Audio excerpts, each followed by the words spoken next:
Now Yes, it's okay. we can see it. Okay, Okay. so I'm all set, thanks. okay. Let me give a 1 minute introduction because we are already 3 minutes late. Go ahead. Most of you already know Nick Hall. He is at Ohio State. He has a PhD from Berkeley, which is not a bad place. I'm a little bit biased.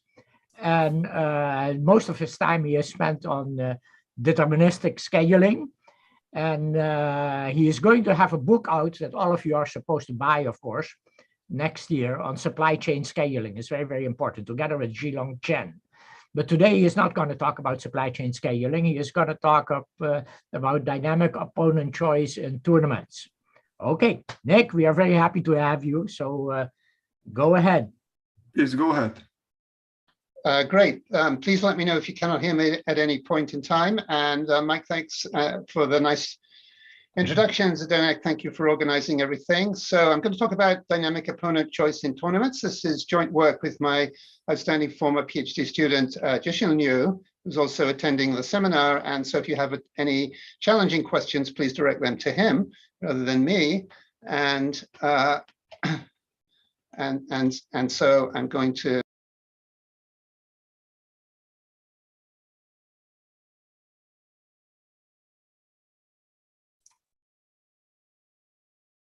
Nick, please, can I ask you to unmute again? That was a mistake. Can you hear me? Yeah, it's okay. Thank you. Okay. All right. There's a long history of research on tournament design in both OR and economics, but surprisingly, it's not not an easy, or we would say well-solved problem. In fact, there are some impossibility results, which I'll talk about, that show that several quite reasonable performance criteria cannot be achieved simultaneously or even individually. And even beyond that issue, there are various randomly occurring deficiencies in tournament design that I will demonstrate and give you some examples. So from a perspective of the tournament designer, what are the objectives of tournaments? Well, we want to provide the players with equally fair opportunities. We could measure this in several different ways. We want to select among the players to rank them and reward them according to their performance. Obviously, in major professional sports, the reward is typically financially substantial. We want to provide an appealing event for the spectators to make the tournament financially successful. And this last point turns out to be surprisingly difficult in some situations, motivate the players to perform well at all times. So I'm going to talk about it from the point of view of the tournament designer. However, we're assuming rationality on the part of the players. So what types of tournaments we're talking about? It focuses on tournaments that include a preliminary stage. Sometimes, depending on the sport, it might be called a group stage, that determines a ranking or a seeding for a subset of the players who are going to continue to the later rounds, but not all the players are going to continue. And that is followed by 2 or more rounds of single elimination play, which is organized specifically according to information that's generated by that ranking. So what does this include? Actually, everything. Includes all US major professional sports, includes college level competitions in the US, professional men's and women's tennis tournaments, and obviously the World Cup and the World Cricket Cup, and actually various tournaments outside of sports. So the ones that are best known are bridge tournaments and chess tournaments. So very many different types of tournaments, and we need some definitions. So since this work is going to apply to both individual and team tournaments, I'm going to use the term player to describe either an individual player or a team. And the preliminary or group stage could extend over an entire season to establish a ranking, like in professional football, or it could be based on, in some cases, it could be based on some sort of statistical measure or a committee decision, such as seeding committees in some tennis tournaments. And also the definition of single elimination is that defeat eliminates the player immediately, but of course there could be multiple games, like the NBA playoffs 7, in the finals, and the World Series 7 games as well, but those are both single elimination. So what is the conventional single elimination tournament design? Well, it looks like this. And so you can see this is very structured. So in the first round, the total of the seeds is 17, 17, 17 all the way down. Then it becomes 9, becomes 5, becomes 3. So this is what I'm going to call a conventional single elimination tournament design. And it does achieve some things, but doesn't achieve everything that we might want to achieve. So this is technically a symmetric binary tree, but in fact, everybody calls it a bracket, especially in the US. And there are many possible alternative brackets. For example, we could swap the game between 8 and 9 with the game between 2 and 15. Now, every time I alter that, I'm going to change the tournament win probabilities for the different players. And if I did that, probably seed number 2 would not be happy because they're going to be facing seed number 1, who is favored to beat them much sooner than they are in the conventional bracket design, but maybe some other players would be happy. And there are some impossibility results from either the OR economics literature for tournament design performance. The first one I'm going to call fairness under a medium ranking condition. So let's say that all the players can be ranked such that each player ranks all the lower ranked players in the same sequence according to the probability of beating them. Now, if that's the case, player I, who's expected to beat player J, you would think should have a tournament win probability at least as high as player J does. Now, if that description's a little bit mysterious, here's some intuition. What it means is that each row of the pairwise win probability matrix is non-decreasing. And if it's still mysterious, I'm going to show you several examples coming up in a minute. And so for a tournament with 8 players, actually no bracket achieves this fairness measure for an arbitrary pairwise win probability matrix. And this is a classic result published in Operations Research in 1985 by Horan and Reisman by enumerating all the 315 available brackets. Of course, they come out in groups. So a second impossibility result, I'm going to call fairness under a strong ranking condition. So this includes an additional condition. If each pair of players, I and J, I has a higher probability of beating every other player than J, then I should have a tournament win probability at least as high as J does. So maybe we can do this, or maybe we can't do this. So again, to give a little bit of intuition, this means that the previous condition, which is that each row of the pairwise win probability matrix is non-decreasing, and I'm going to add a second condition. Each column is non-increasing, and actually what we would just typically say is player I dominates player J. So I think that's at least on some level fairly clear. And what would happen in that case? So for a tournament with 8 or more players, actually, again, no bracket achieves this fairness measure for an arbitrary pairwise win probability matrix. And this is an induction proof, quite elaborate proof in this economics paper. And then there's also a third one, which relates to motivation. Elimination of shirking. So shirking means obviously not trying to win the game. So players should have a non-negative incentive to win every game. For a tournament with fixed groupings, which is the conventional bracket design, at the following round, allowing exactly one player. Think about the World Cup, actually, the groupings at the World Cup. It's exactly that situation.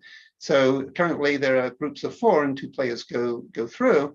But in fact, allowing exactly one player to continue for each group is both necessary and sufficient to eliminate shirking. And this is a result actually by an impressive PhD student at Yale in economics recently. So, and notice this is not very practical, because if you flew to South America to watch the World Cup and your team was not first in the group, that would be the end of it. So this is not a very, and in fact, Long points this out, this is not really a very practical solution. So one of the issues we're going to have to deal with here is shirking. Let's see if we can do something about that to reduce it. Also some deficiencies in tournament design. So the top ranked players may randomly incur what I'm going to call a bad matchup against the other players, which means that they are assigned to play by the conventional bracket design. They're assigned to play against a player who they on paper should beat, but it turns out that their game is not good against the other player. Most obviously, tennis would be an example, maybe soccer. And this introduces an unnecessary element of luck, in fact. I'll give some examples. So being ranked very highly after the preliminary round does not, in this case, does not give any particular advantage. And another point, the use of a conventional fixed bracket fails to allow players to take into account information that develops during the tournament, such as injuries to star players on other teams. And so you might have then you would feel that you had more chance of beating the other team. And the design encourages shirking at the preliminary round, and there's some famous examples I'm going to review in order to achieve an easier path through the tournament. So we've got these three impossibility proofs, and then we've got these random issues that occur on this page. And so we're going to propose a new tournament design, including opponent choice, to address these issues. Let's talk a little bit about shirking. Well, shirking again means the team is not trying to win. Diminishes the prestige and credibility and possibly profitability of the tournament, maybe the players. Also, where there are national teams involved, there's an issue with national pride. And there are legal issues because there's a substantial amount of gambling. For example, $1.8 billion on the World Cup, the most recent World Cup. And if I had bet on a team and then I find the team is shirking, I'm certainly not going to be feeling good about losing my money. And another problem is that shirking is more likely to be used by the top players because the medium players or the second level players have to play their best in order just to survive. But it's really the top players who have the issue of shirking. But we don't want to disqualify them because they're the main reason why people are watching the tournament. And this prevents the tournament from providing an unbiased ranking of the players for public interest and for use at future events. And so it's very problematic. And some famous examples of shirking, which actually led to a rules design in this case. So the 2000, this is professional basketball, 2005-06 Los Angeles team lost late season games because they didn't want to play against Dallas, and this resulted in changes in the design of the next round. And this is again a famous one, 2006 Winter Olympics. I would say very tactlessly, the Swedish coach announced that it was a good idea for his team to lose against Slovakia so that they wouldn't have to play the Czech Republic or Canada later on. And that's exactly what happened. They lost 3-0 and ended up winning the gold medal. And then at the 2012 Summer Olympics, the Chinese and Indian and South Korean women's badminton teams were all disqualified for losing their group stage matches, again searching for a better path through the later rounds of the tournaments. And then this is a particularly painful one. At the 2018 World Cup, there was the final preliminary round game between England and Belgium. And the winner would face, not immediately, but two games ahead, would face Brazil in the quarterfinal. Obviously, in soccer, nobody wants to play Brazil. Both players, both teams rested the top players, and Belgium even went as far as to play the players out of position. So Belgium won this 1-0, but as it turned out later, ended up beating Brazil. So this was reported this is the report in the English sports page. England scored big win by losing to Belgium. I'm not sure if you can read the second, the low information. The Brits narrowly managed to come out on top by coming out on bottom of a hard-fought 1-0 loss. So this is something we really don't want to see in the tournament. And there's an example of even worse shirking. And this is international football competition in Asia, the 1998 Tiger Cup. The winner of the last group game between Thailand and Indonesia would have a problem because they need to travel to Hanoi to play Vietnam, obviously in front of a hostile crowd, whereas the loser could conveniently stay where they were already in Ho Chi Minh City and play Singapore, which was perceived as a weaker team. And here's what happened, and I'm going to show you a short video about this. Indonesia is playing in white, and Thailand is playing in red. So hopefully I can show you this.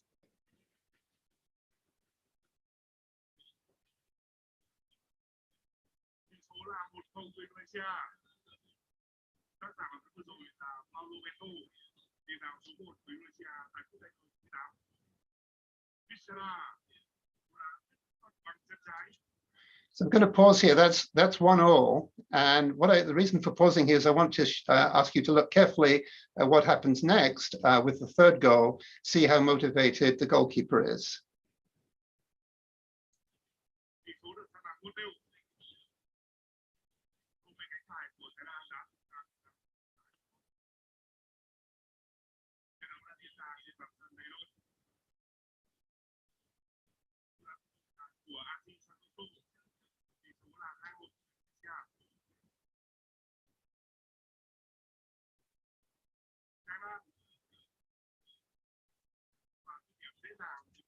So this is 2-2, and that's the end of regulation time. So go to overtime, and the first goal wins. Now, what's strange about what you're going to see is that the goal on the right of the screen is the Indonesian goal. And again, the players wearing the white shirts are the Indonesian players. So let's see what happens here.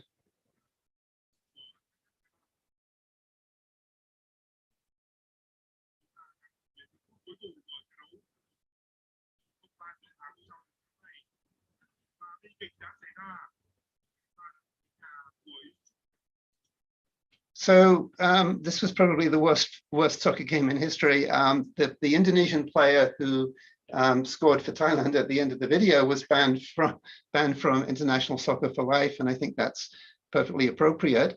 And so this, as you can see, shirking can be an issue, so that's an issue we're going to address here. All right, some literature, and this is the classic paper that I mentioned going back to 1985. Horan and Reasonableness compared different brackets for single elimination tournaments with 4 and 8 players, so semi-final and quarterfinal, and they assume that the players' pairwise win probability matrix satisfies these conditions, essentially that the probabilities are non-decreasing in the rows.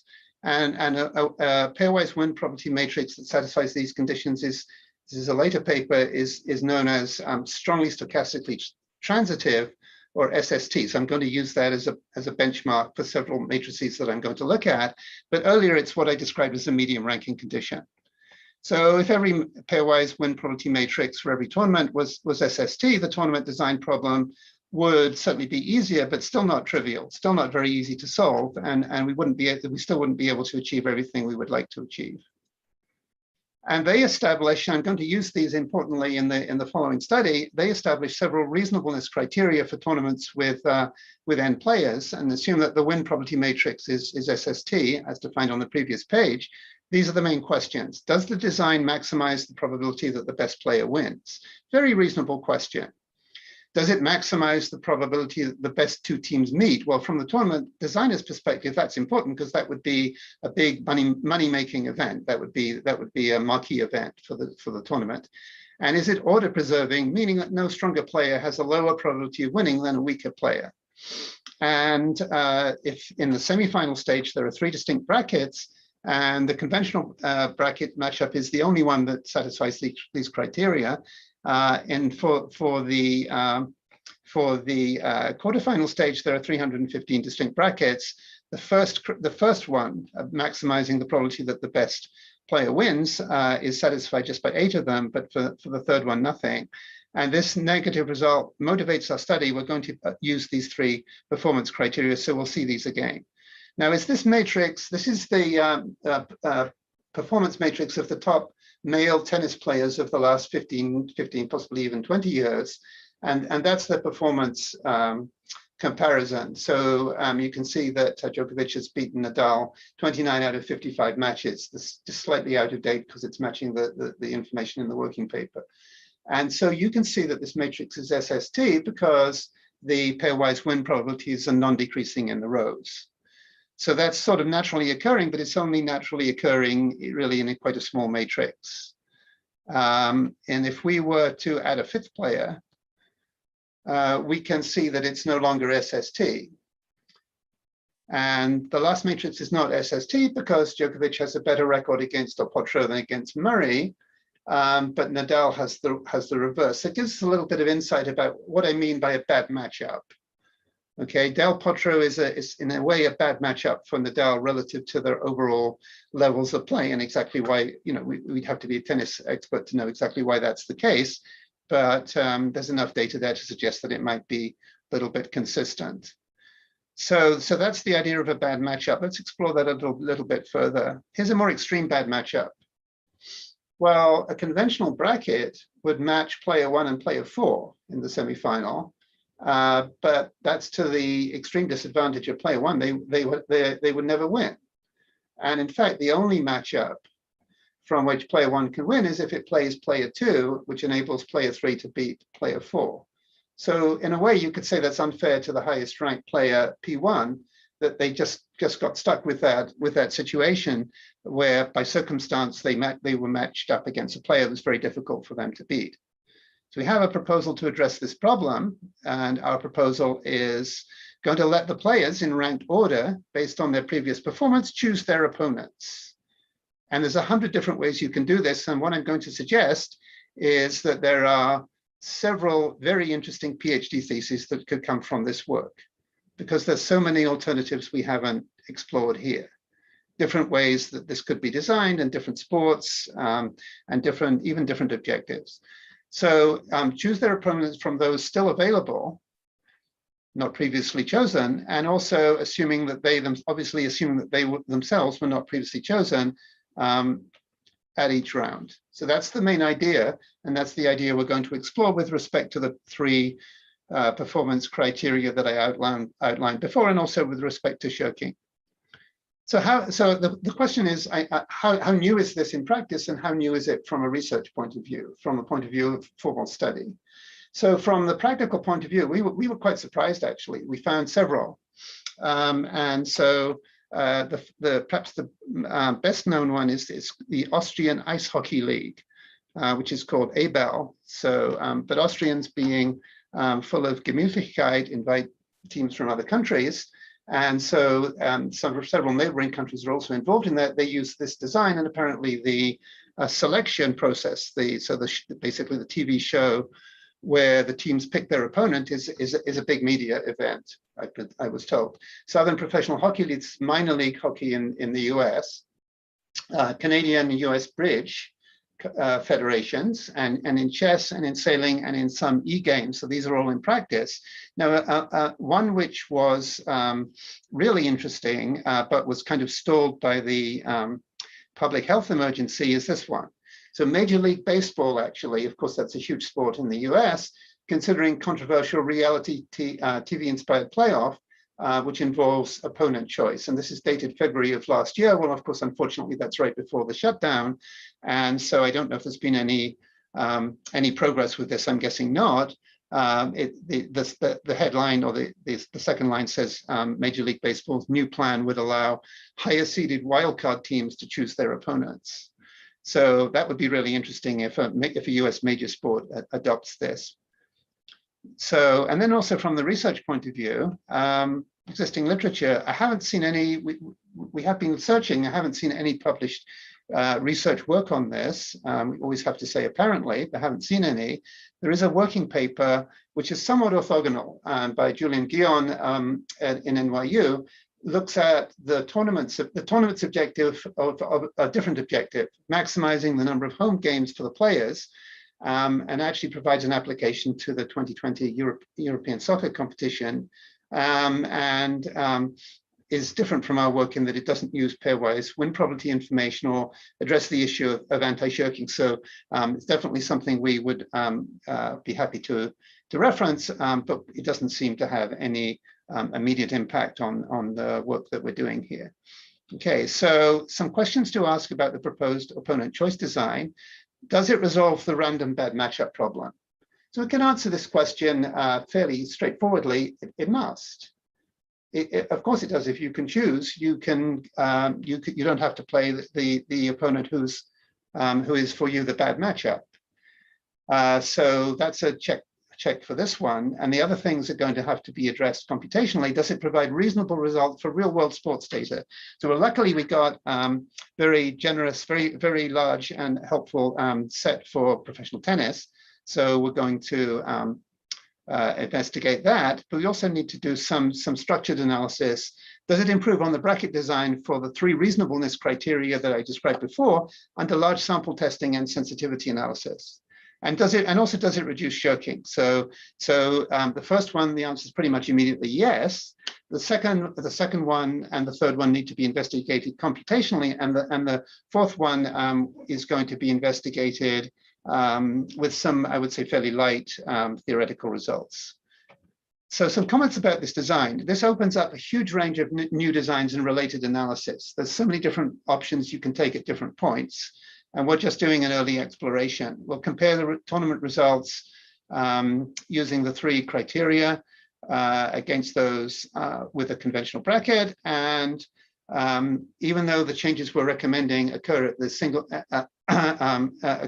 elimination stage, they reduce the incentive for strategic behavior, such as shirking at the preliminary stage. And I'm going to talk about shirking as being strategic behavior either at the individual or group strategy level. So some assumptions. The players have a ranking, or you could say a total order, based on the earlier performance, or in some cases it could be based on the decisions of a seeding committee. And each player has either full or partial knowledge of the pairwise win probability matrix. And we're going to look at different cases, and we're going to look at the full information case, and then we'll do some robustness check in the case of partial information. And at every round, each player, which can choose its opponent, does so with the objective of maximizing its tournament win probability. Now, there are other possible objectives, but this is probably the most natural one. At the end, I'll talk about some other possibilities. So the full information assumption, we'll study a situation where each player has complete and accurate information about the pairwise win probability matrix. This is most realistic where players have played each other frequently, and a lot of good data, basically, as for example in professional tennis and some other environments, possibly chess and other types of events. And the issue of having a full ranking is not really an issue in practice because there are always many tie-breaking rules. And so, for example, in the NFL, there's 12 sequential performance-based rules, probably ending in a coin toss even, and similarly for other types of things. Now, would be more of an issue in the World Cup because when you leave the group stage of the World Cup, there are teams with quite a few teams with similar performance. So, for example, could be based on goal difference, could be based on a ranking going into the tournament, and so it varies really from one case to another, but in a lot of situations this is fairly easy to obtain. So I'm going to address the bad matchup problem and give a little bit more insight. So let's look at this matrix here, and you can see once again player 1 has no chance of beating player 4. But what are their probabilities of winning the tournament? Well, if they choose player 2, their win probability Q1 is, so they have to beat player 2, and then player 3 has to beat player 4, and then they have to beat player 3. So it's P1, P2 times P3, P4 times P1, P3. Obviously, I'm assuming independence. And if they alternatively, if they choose player 3, it comes out to be the formula that you can see. So player 1 chooses player 2 if and only if, and you can reduce it to player 3 beating player 4 with a higher probability than player 2 beating player 4. So player 1 lets the other player, which has a better chance to beat player 4, do so. So it's independent, actually, of which one it can beat, which would the other players, 2 or 3, which it can beat more easily. So we can say even for the semi-final round, a myopic strategy, just looking one game ahead, is in general not optimal, and so certainly not optimal for the tournament as a whole. So probably if we want to solve this, we're going to have to do some kind of recursive procedure. And so how many players will choose also? Well, at the semi-final round, only one player chooses because the other match is then fixed. The quarterfinal round, you could have 3 players choosing for the same reason. And the round of 16, you could have 7 players choosing. And in general, for a tournament with n players, you could have n over 2 minus 1 players, up to n over 2 minus 1 players choosing, but actually not that many need to choose because there's flexibility. We could have a smaller number of players choosing, and another twist, we could allow the higher ranked players to be exempt from being chosen. For example, player 2, we could allow player 1 not to choose to prevent player 1 from choosing player 2. And again, these are variations on the design.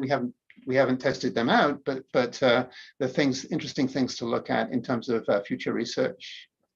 So tournament design, at any round, player 1 freely chooses its opponent, and the highest ranked unchosen player makes its choice, and so on. And so the n over 2 in the first round, n over 2 minus 1 players choose their opponents sequentially, which you can think of as an n over 2 minus 1 stage Stackelberg game. However, this doesn't really give us a lot of insight, or it doesn't give us any mechanical help. Maybe it does give us a little bit of insight about what's going on, because we are assuming perfect rationality on the part of the subsequent players.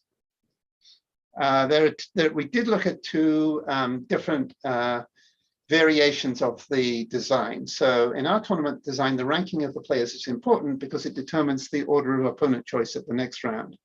Under a static ranking, a player's ranking remains the same as when it entered the single elimination stage of the tournament. Under a dynamic ranking, the winner of a game actually inherits the higher ranking of the two players in that game for the next round. So player 8 beats player 1 and player 7 beats player 2, then player 8 is ranked first and gets to choose its opponent first at the next round. And again, this is generalizable to various types of interpolations. One example would be similar to the ELO system that's used for chess ratings. So it's not just static and ranking, there are various other things that you could explore here and look at the effect on the outcomes. And so these 2 pages are somewhat technical, so I'm going to run through them quickly, just give you a little bit of a flavor, and then show an example, which is going to be an easier way to think about it. So it's a dynamic program with a value function, which is going to be the tournament win probability for the player. And let's look at the remark. The algorithm starts by enumerating all possible final rounds, and then all possible semi-final rounds, and working so backward recursion. And with each round, subsets of players are evaluated from largest to smallest. And so the recurrence relation would look something like this. And I can just add a little bit of insight here. This is the probability of a particular subset of players continuing, and that's the probability of winning the tournament given that subset. And so this is of course, exponential time procedure. That's the running time. And for 16 players, it's for up to 16 players, which would be single elimination at the World Cup. This on a laptop, this can be solved in 12 hours. But I'm going to give an example that will make it hopefully quite a lot easier to see what's going on here. But I have some data to share with you. And this is from Sports Hub, a really nice site for collecting sports data. And this is men's professional tennis from 1991 through 2016. It includes 95,360 tennis matches over 1,902 tournaments. So I want to point out that I'm working with big data. That seems to be important. And there were 28,000 potential matches between the top 16 seeds, meaning that they weren't eliminated sooner. And those are potential matches, and there were 5,943 such matches which actually occurred. And you can see the number 1 against number 2 record is 97.78, which is a win probability of 0.554, and then just fill out the whole matrix with similar matchups. I'm going to use this tennis data to assess the reasonableness of the opponent choice design, see how it compares with the bracket. And an example of the algorithm, we're going to calculate seed number 1's tournament win probability if it chooses to play against seed number 7, which turns out to be its optimal choice in the quarterfinal round. And then we can, since we have full information, we can predict the optimal selections by the next highest ranked players. 2 chooses to play against 4, 3 chooses to play against 6, and that leaves 5 and 8 to play against each other. And so the probability that the winners, there are various, there are actually 8 scenarios for the 4 semifinalists. But we're just going to look at one of them on this page. So one of them is that the winners are 1, 2, 3, and 5. So basically, the higher ranked player wins in each case. And so again, assuming independence, the probability of that outcome is 0.108, and I highlighted it because you're going to see it on the next page. And then on the condition that the other semifinal round players, 2, 3, and 5. Seed number 1 has these 3 choices, and that's the computation of their tournament win probability. And again, the 0.427, you can see it's the best of the 3 options. the tournament win probability, you're going to see that on the next page. So making the point that since the algorithm operates by backward recursion, these probabilities are known to seed number 1 at the time of choosing its quarterfinal opponent, and then it chooses seed to play seed number 5 at the semifinal round. So let's see what would happen. These are the 8 scenarios. Yeah, it's the best choice. These are the 8 scenarios for the semifinal. And there's the 0.108 and 0.427, and you can see the other 7 scenarios, and then the overall probability is 0.342, adding up over all the 8 possible scenarios for the semifinal configurations. So for the top tennis seeds, the dynamic and static designs, opponent choice designs, and the bracket design all give the same results because there's not a lot of choices. And you can see the win probabilities based on the tennis data, 0.391, 0.353, and so on. But the dynamic and static designs actually increase the tournament win probability in the quarterfinal round. And so looking at the second table, you can see the bracket probability is 0.315, and the probability is 0.342 for seed number 1. So that's the 3.342 on the previous page, right? And you can see all the other probabilities. This is obviously going to be zero sum. So if it favors some players are going to do less well under opponent choice. In general, it's the higher ranked players, not surprisingly, who are going to do a little bit better. Now for the round of 16, you can see what's going on here. Round of 16, again, the first player benefits, second player not. So the main winner here is the number 1 seed. Seeds 3 and 4 benefit from our design under the dynamic ranking, but not, and 2, 3, 4, and 5 benefit under the static ranking. So I want to point out one interesting thing here, which I would ask as a question for the seminar participants if everybody was not muted. Why is this happening? So the tournament win probability for seed 14 is 0.011 under the bracket, and under the static ranking, it's 0.005, but it only goes down to 0.009 under the dynamic ranking. So, why is that happening? Well, it's because it's dynamic. So that means that in the event, not very highly likely event, but in the event that player 14 beats player number 1, then they are the king of the hill. They can choose. They get the number 1 ranking under the dynamic design of the opponent choice system. So that's why the reduction is still a small reduction, but it's much less in the dynamic case. So I'm going to study the results of a tournament design using the 3 performance criteria established by Hoare and Riesman, which I'll just repeat here.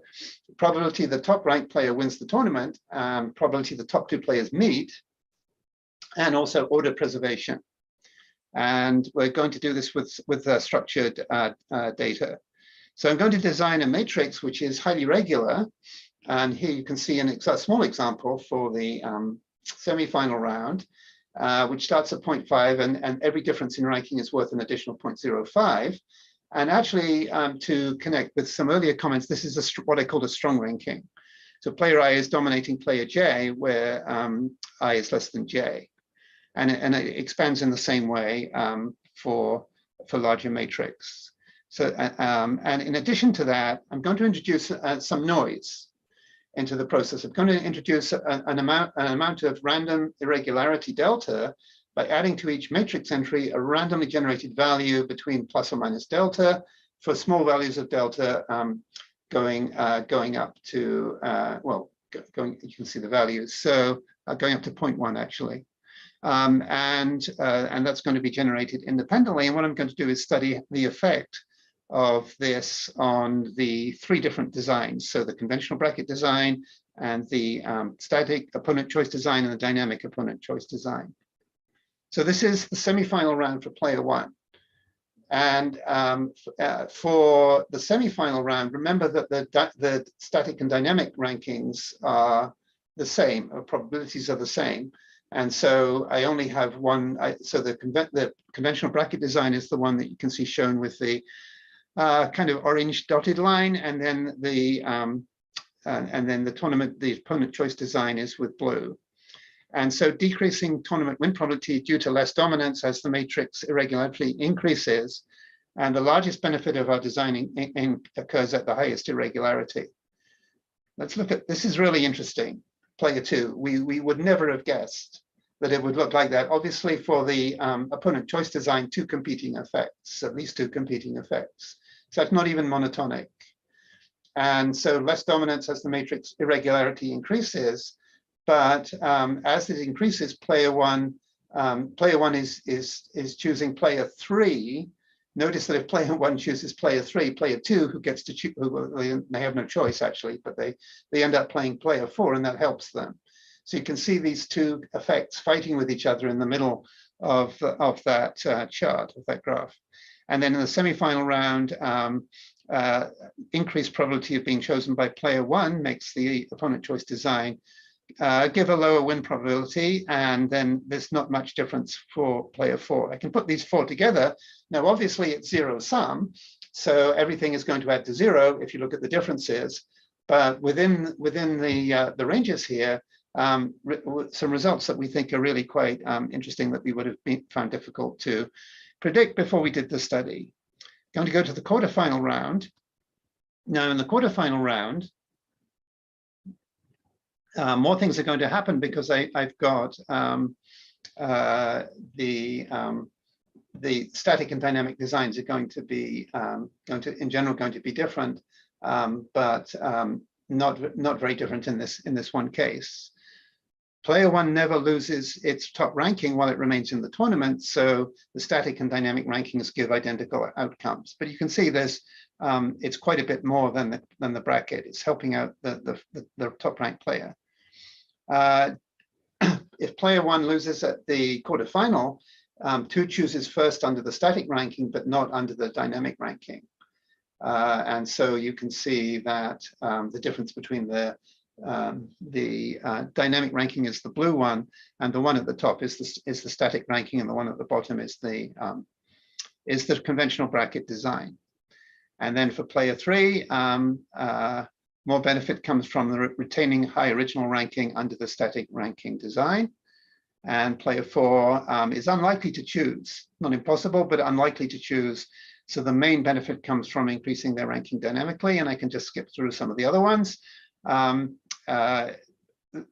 Here, for moderate matrix irregularity, benefits from the chance to increase its ranking. That's player 5, or the 5th ranked player. Player 6 never gets to choose under the static ranking, but there is a chance they could do so under the dynamic ranking, which explains the difference between the second and third, the middle one and the bottom graph. And again, this one never chooses player 7 and player 8. And we can put all these together here on this page. Maybe a little bit difficult to see. Again, everything's zero sum, but definitely favoring the higher ranked players. Now, what about the second criterion, the probability that the top 2 players meet? So the second, third, and fourth column in the table are for semifinal, and the last 5 columns are for quarterfinal, and we can compare these numbers. So we can see that, and also one other thing, the Q prime is meeting before the final. So under the conventional bracket design, players 1 and 2 never meet before the final, but under the opponent choice design, they could meet in the semifinal. So we can see that it's fairly similar, but a little bit better actually. The bracket design is 0.349, and that's going to be only, the B is for bracket, that's going to be only in the final. The dynamic design is dynamic and static actually. Design is again 0.349 in the final, but an additional possibility of meeting in the semifinal. And then for the quarterfinal, we can see that actually so this is a little bit better than that. There's more probability of meeting in the final, 0.251 compared to 0.249. But in addition to that, we get some possibility. Again, this is the Q primes. We get some possibility of meeting before the final round of 0.003 under both the static, which is S, and the dynamic design, which is D. And so we would comment that in the quarterfinal round, even with increased probability for players 1 and 2 to meet in the semi-final round, we still offer greater probability for them to meet in the final than the bracket design does. Of course, we don't want to have a result that's twice what the bracket design would be. We're not trying to overturn the whole tournament and make it no longer a tournament, but we would like to see a reasonable result that's a little bit enhanced for the top players.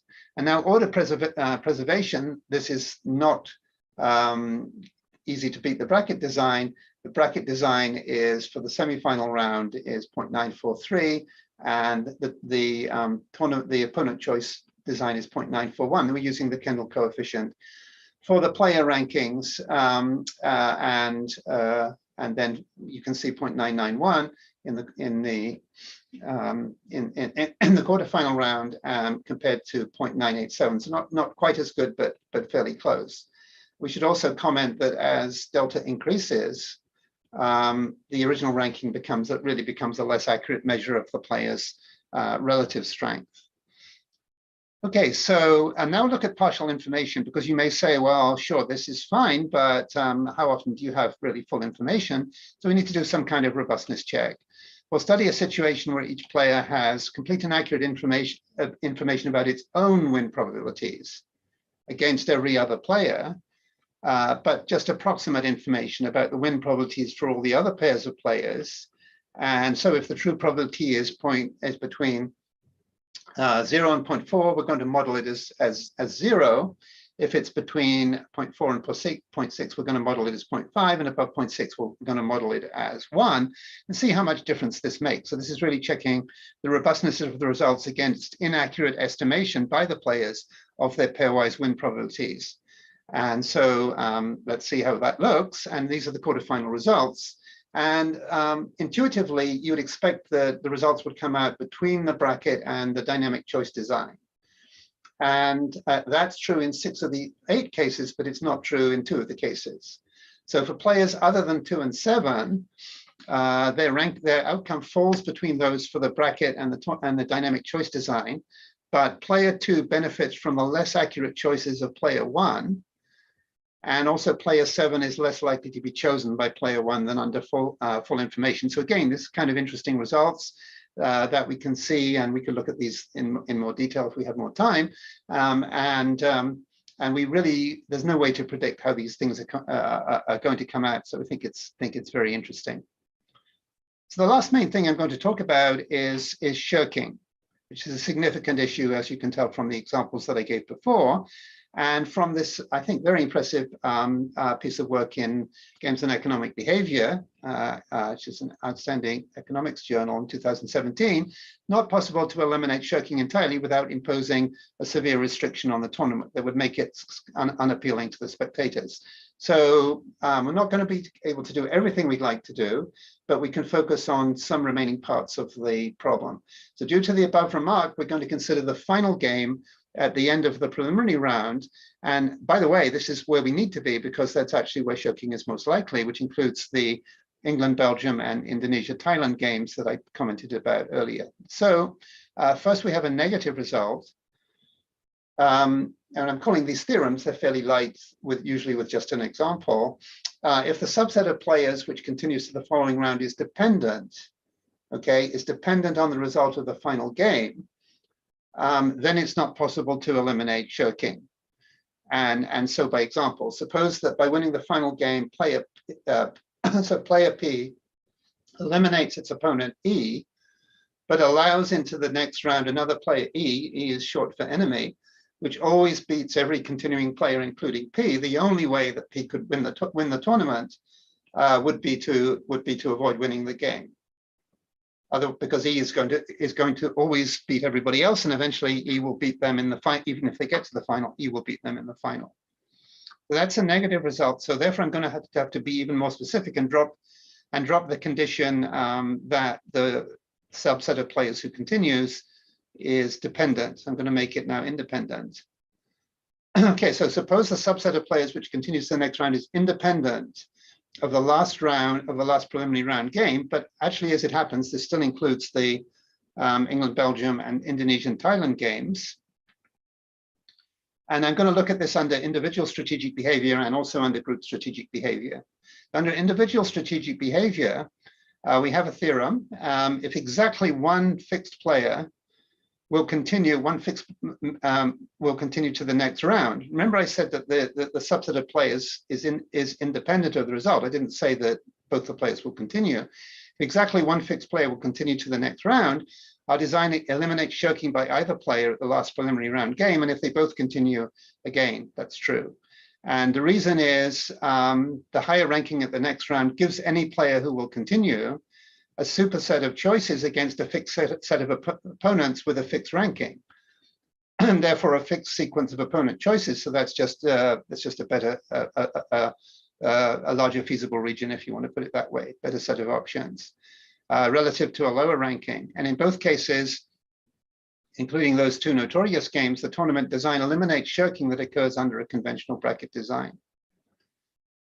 Now I'm going to look at group strategic behavior, and in previous occasions when I gave the talk, a couple of people had helpfully suggested this. So thanks to Chen Chen and Alessandro for this. Now, all negative results, this is hopefully obvious, all negative results, or you could say pro-shirking results under individual strategic behavior continue under group strategic behavior.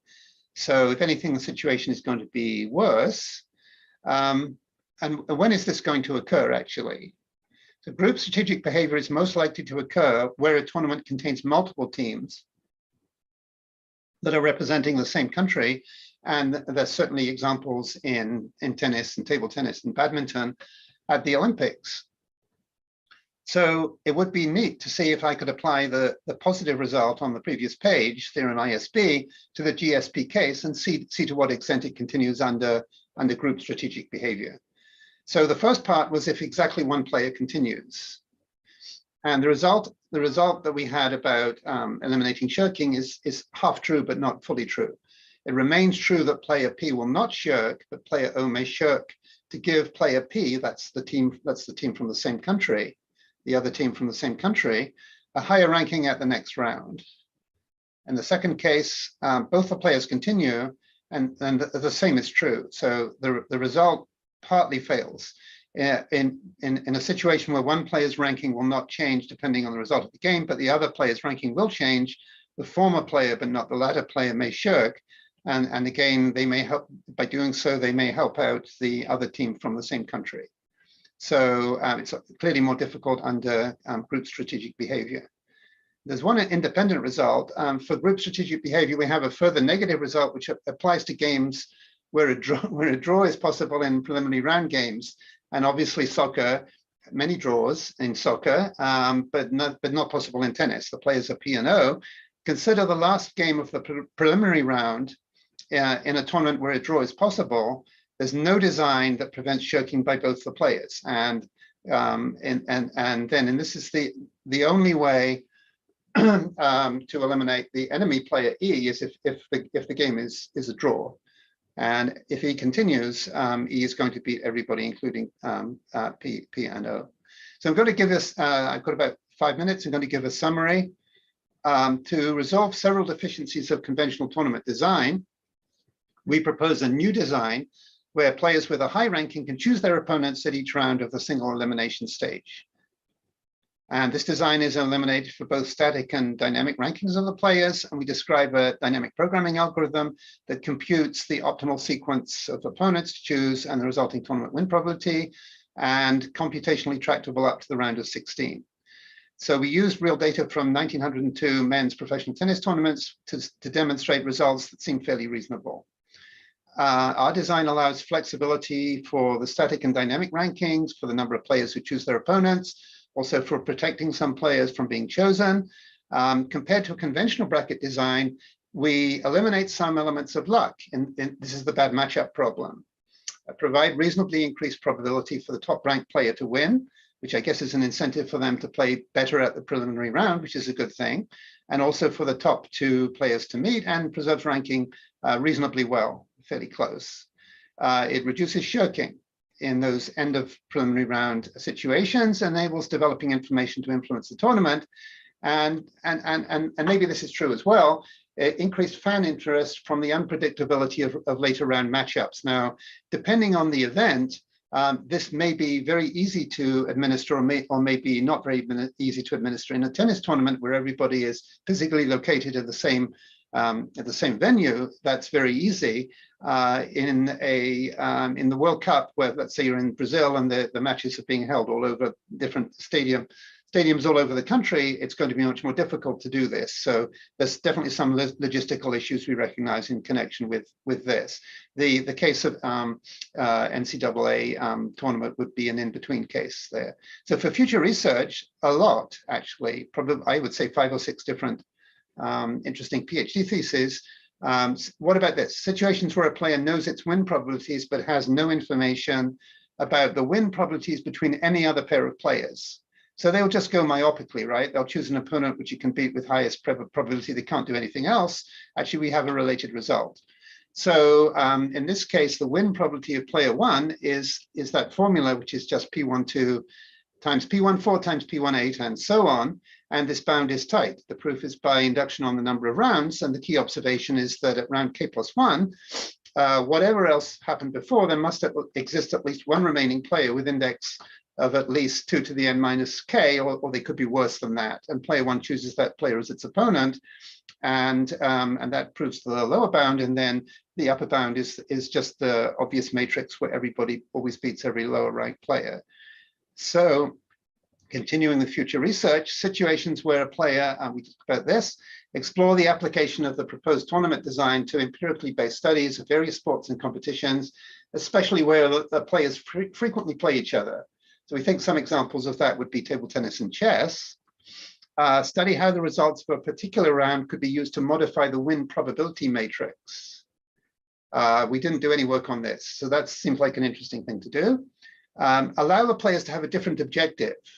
Rather than maximizing the probability of winning the tournament, how about maximizing the probability of winning a particular round? There is actually an application for this, which is frequently discussed in sports media, which is to the end of season tournament in men's professional tennis, which is, I think, the Shanghai Masters. And there is the objective of being ranked first at the end of the season. And so in order to do that, the top players always know what round they have to get to in order to achieve the end of season #1 ranking, which is obviously very prestigious. And then allow the rankings of the players to be adjusted dynamically based on detailed performance, goal difference or strength of victory or some margin of victory, something like that. Many different possibilities. And this is joint work with my former student, Jishin. And that is the end of the talk. I'd be happy to answer any questions. Okay, Nick, thank you very much for talk. I didn't know that it's so complex when I watch football, for example. But I have unmuted everybody. So if you want to ask the question, just unmute yourself. I allowed you to unmute. And before that, I can ask the first question. On your slide number 41, you name the 3 criteria, right? Just to for us to make it easier, right? Yeah. This criterion seems to be like sub-problem of the 3rd criterion, because if I apply the 3rd criterion in certain order, let's say lexicographically, that the first team probability is more important than the second team probability, then your first criterion seems to be part of it, right? Oh, I didn't say that. I didn't say that the 3 are necessarily independent of each other. I mean, the third. Okay, so let me go back to the Horan and Reisman results, and you can see actually the 3rd one is it maybe relates to your comment. Yeah, just let me just find the page with what the results that were in that is in the literature. So you see, Zenik, it's very closely related to what you said. Criterion #1 is actually satisfiable, but criterion #3 is not satisfiable. So I think your point is really that criterion 3 is a stronger version of criterion 1. Okay. it depends how you sum Yeah. up. I wasn't claiming that they were. I wasn't claiming that they were fully independent of each other. I mean, one is a little bit more natural way to think about it, but I guess from a statistical point of view, it would be good if we could do number 3. But obviously, we can't do number 3. Okay. So, but now, please ask the question if anybody is from the domain or interested in some application of it or whatever. So don't hesitate to unmute yourself and go ahead. I did unmute myself. Can you hear me? I do, yeah. Federico is speaking, right? Hi. Yeah. Hi, Federico. How are you? Hi. Fine.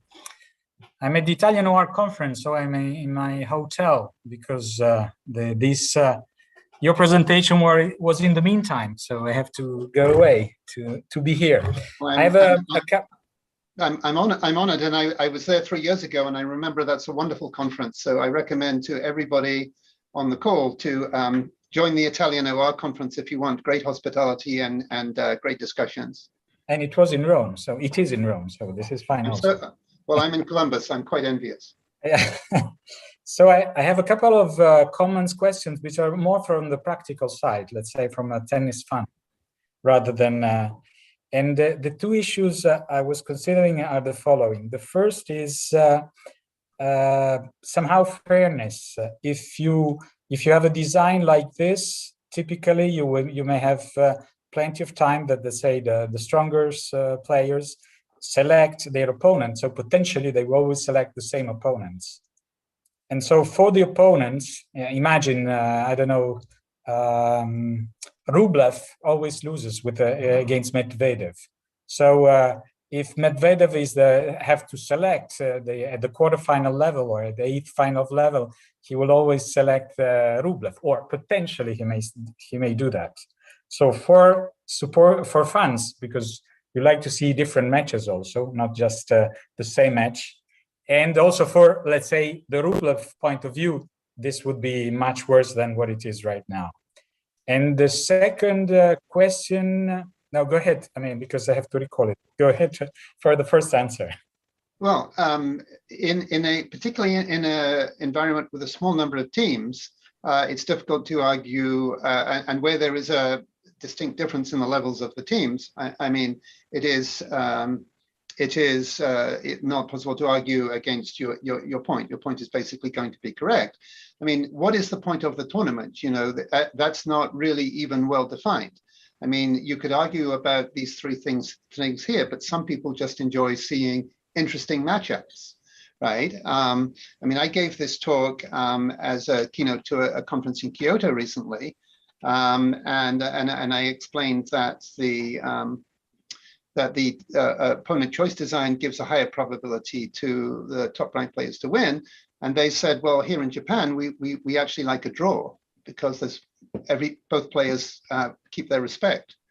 So that's again very different, right?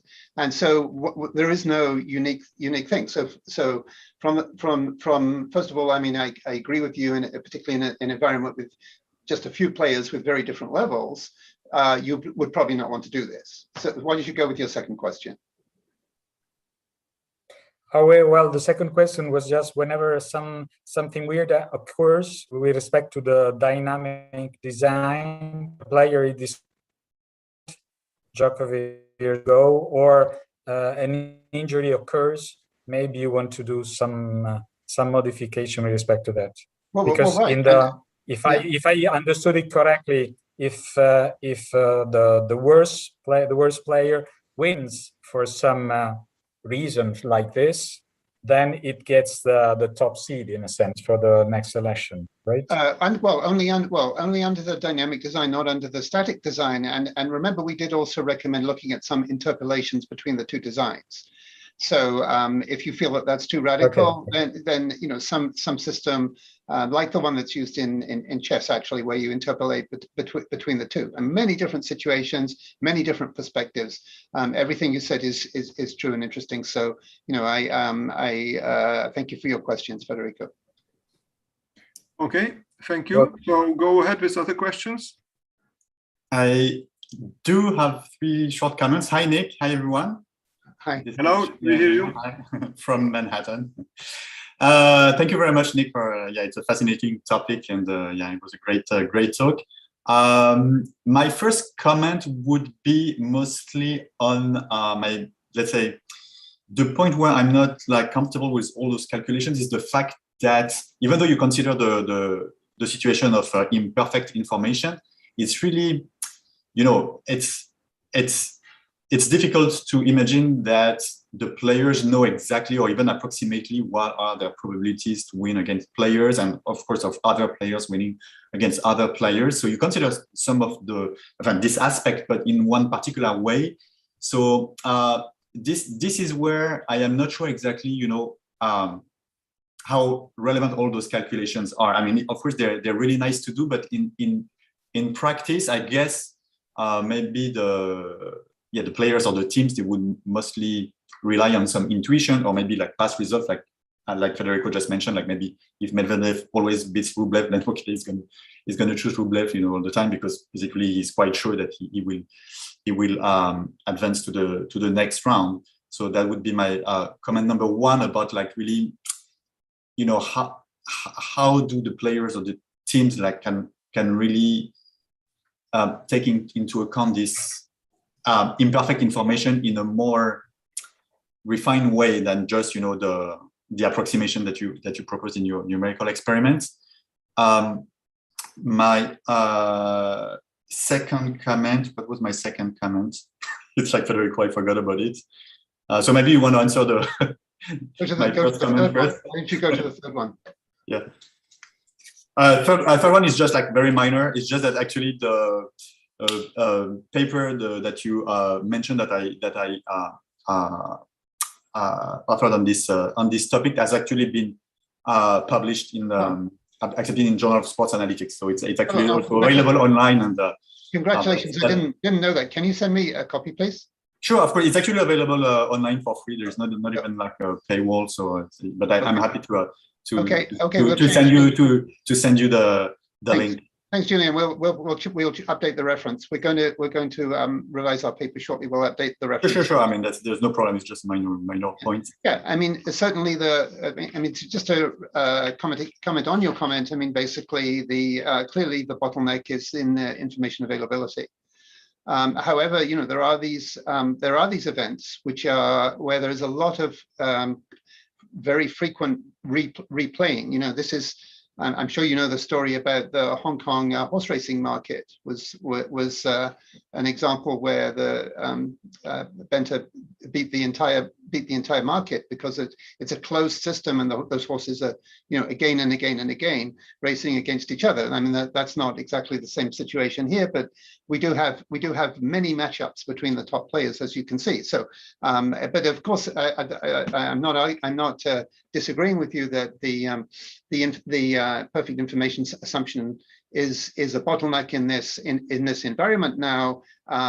On the other hand, what it enables us to do is make a clean comparison between the bracket design and the opponent choice design.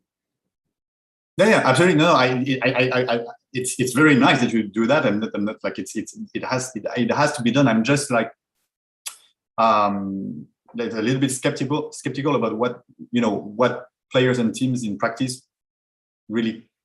would really use those calculations, because yeah, of course you can put numbers on win probabilities, but I don't know. I wonder if there is like maybe a way using some a priori information Bayesian statistics. But of course, but as you pointed out, Julian, I mean there is intuition. I mean, look at the Shirking examples.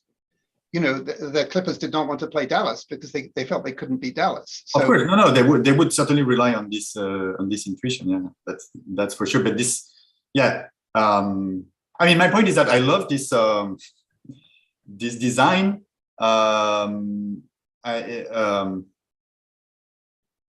It may have some defects, but globally, I think it's really good. It's just that like exactly putting exact numbers on it is a little bit debatable. Right, and one of the things we'd really like to encourage is robustness and sensitivity analysis studies, around this, and whether there's any robustness in a more formal sense, could be used in this environment. So that's, anyway, thank you very much for your comments. It's the first time we met, I believe. So nice to meet you. Nice to meet you too, Nick. Yeah, very nice. And I forgot my comment number 2, so maybe it will come back. Okay. Anybody else wants to ask something? Hi, Nick. How are you? This is Melvin from Singapore. Hi, Melvin. How are you? So I wish I were in Singapore. We could go out for laksa for lunch. For laksa, yeah. So thanks for a very fascinating talk. You know, I don't really work in tournament, but since you give the talk, it's something to learn about. And I think I have questions regarding. I think you probably has explained this before. Part of the issue with this problem is that it's trying to determine the probability of the winning probability between players. And there is some level of non-stationarity in terms of players could deteriorate or improve over time. And it's not necessarily easy to calculate what is the actual probability. In other words, the probability that you get is actually an estimate. So sure. A way to deal with this, I'm not sure whether it applies here, is to use an ambiguity set of probability distribution using distribution robust optimization of relevant techniques, but I'm not sure whether it applies over here. So instead of looking at maximizing the probability of anything over here, it could be maximizing the worst case of probability within that ambiguity set. So that's really that's really very. Expect that from me, right? very well. Yes, Melvin. Robust optimization. Thank you. But basically, that's really a very sophisticated way of looking at it. I mean, just to motivate what you said. I mean, there in the World Cup there are very frequent changes of probability when star player gets injured. You know, Ronaldo gets injured, then the chance for Portugal to win is much less, and or Messi for Argentina. So and so these things can be taken into account. And so I'm just putting this out there and recommending some PhD work and some additional studies. I think there's a lot that can be done, and I know that you have an OR center with many students who are highly skilled in analytics, and I can imagine that shortly after meeting you, they become highly skilled in robust optimization. So I think that's a perfect combination, Melvin. So I have nothing against what you said, but at this point, of course, we haven't done that. But that does sound interesting. Thank you for the question. Okay, thank you, Nick. I actually do remember my comment number 2. Okay. Now it's just about the updated rankings, because so you suggest to actually, for instance, if I don't know, number 14 actually beats number 1, then actually he's going to be the first to choose at the next round.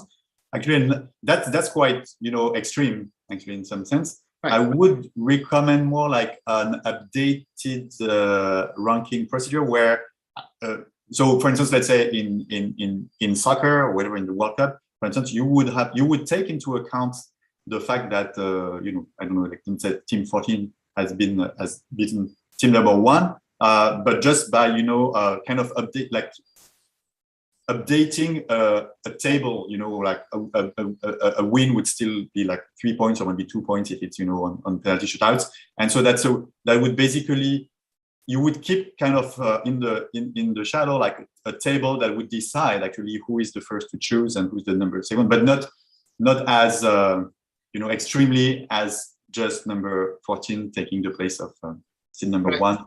Yeah. Right, and that's this page here, and it's a little bit related to Federico's question earlier, and it's this page that I hopefully you can still see here. Some interpolations between the two. It's basically interpolations between the two models, and I'm not a chess player, but I believe ELO is exactly. Like ELO can be great, or even a simpler system than ELO, where you just continue adding points to the, let's say, group stage table, or like from the to decide like who's the. All right. Well, there goes another PhD. Thanks. Okay, guys. Thank you very much for a nice discussion. Let me go to the end. Before we close, let me announce the next talk. So I will show you the. I hope you see it. show you our webpage, and therefore there is next talk which will be given by Eliach Epstein from University of Haifa. Do I have to stop? Do I have to stop sharing to enable you to? Do I have Please to? do it. Stop it. How do I stop sharing? Oh, sorry. There should be on the top. There should be some button. Options. There is no stop sharing. Sorry.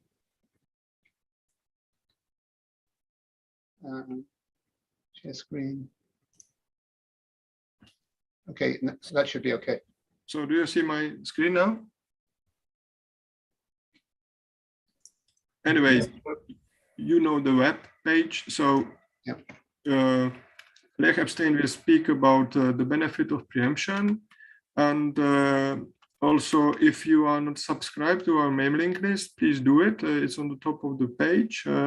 If you did like the talk or other talks, please like it on YouTube. Eventually, you can subscribe to our LinkedIn group or follow us on Twitter, but the information is more or less the same like in the mailing list. Thank you very much for a nice talk, Nick, and thank you to all of you for attending the seminar, and I hope to see you in 2 weeks. Okay, bye-bye.